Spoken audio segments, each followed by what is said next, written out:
Our analysis begins at the edge of our solar system in the silent, frozen dark.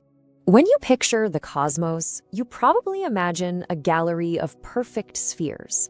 Our models, our art, they all render planets, moons, and stars as these familiar, tidy shapes, all neatly rounded by gravity. But, that's a simplification, because far beyond the orbit of Neptune, out in the Kuiper Belt, geometry takes a different and, frankly, far more interesting turn. It turns out, not everything in the universe is round. Out in that frozen expanse, astronomers have documented a whole celestial zoo of bizarre shapes. We're talking about objects shaped like pancakes, snowmen, and even flattened rugby balls. And these aren't just curiosities. These forms challenge our most fundamental ideas about how planets are even made. So let's begin with our first case study, Arrokoth. It's located 4 billion miles from home, and it's the most distant world we've ever examined at such close range. Back in 2019, a NASA probe sent back these incredible images of a dark, reddish world that appeared as two icy disks just fused together at the waist. It was a primordial snowman. So what you're looking at is what's known as a contact binary. It formed about 4 billion years ago. And for a while, scientists really struggled to understand how two separate icy lobes could just join together without shattering. The data suggests it wasn't a violent crash. Instead, over a vast period of time, the two parts just slowly danced around each other until they finally fused in a very gentle collision. Arrokoth is basically a relic from the birth of our solar system. You can think of it as a missing puzzle piece. It's a snapshot of what planetesimals, the building blocks of planets, actually looked like, before gravity had a chance to compress them into the spheres we're so used to seeing. The reason it's so exceptionally well preserved is because of the extreme temperatures of the Kuiper Belt. It's essentially a cosmic freezer. We're talking negative 370 degrees Fahrenheit.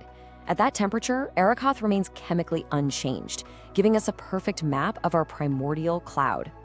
All right, let's move a little closer to the sun and talk about the dwarf planet Haumea. This is a world where the laws of physics have created a completely different kind of anomaly. This object is shaped like a stretched-out rugby ball. Now, its extreme form wasn't something it was born with.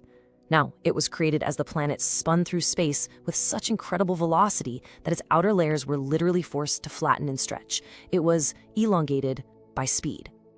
Just to give you some perspective, Earth takes a full 24 hours to complete a single rotation. Haumea moves with a ferocity that just defies typical planetary logic. It completes its entire day in just 3.9 hours. So you have this extreme centrifugal force that's in a constant battle with gravity. But Haumea isn't just unique because of its shape. It also has one of the shortest days in the solar system. And get this, it's the most distant object we know of that has its own rings. On top of that, it features a mysterious red spot, which is rich in minerals we don't yet understand. And Arrokoth and Haumea, they aren't isolated cases.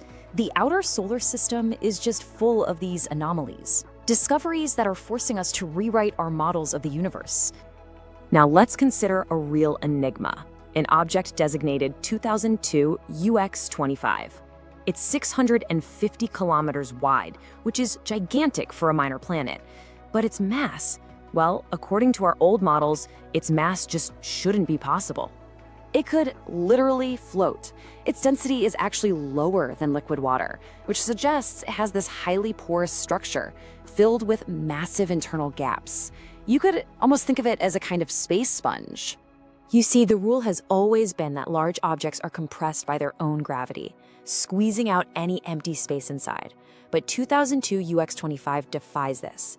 Its existence suggests that there's a different path for planetary formation, one that allows for massive yet surprisingly light worlds.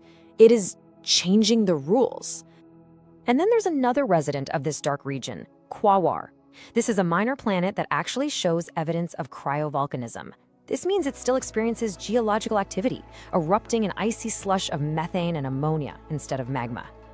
All of these strange shapes and unexpected behaviors, they remind us that the solar system is so much more diverse than the tidy maps we see in our textbooks. So, the data from these fragments of a lost world offers some pretty key revisions to our understanding. First, celestial formation can be a gentle process, not just a series of violent collisions. Second, extreme rotational physics can reshape entire worlds. Third, massive objects can actually be porous. And finally, geological activity can persist even in the deep freeze of space.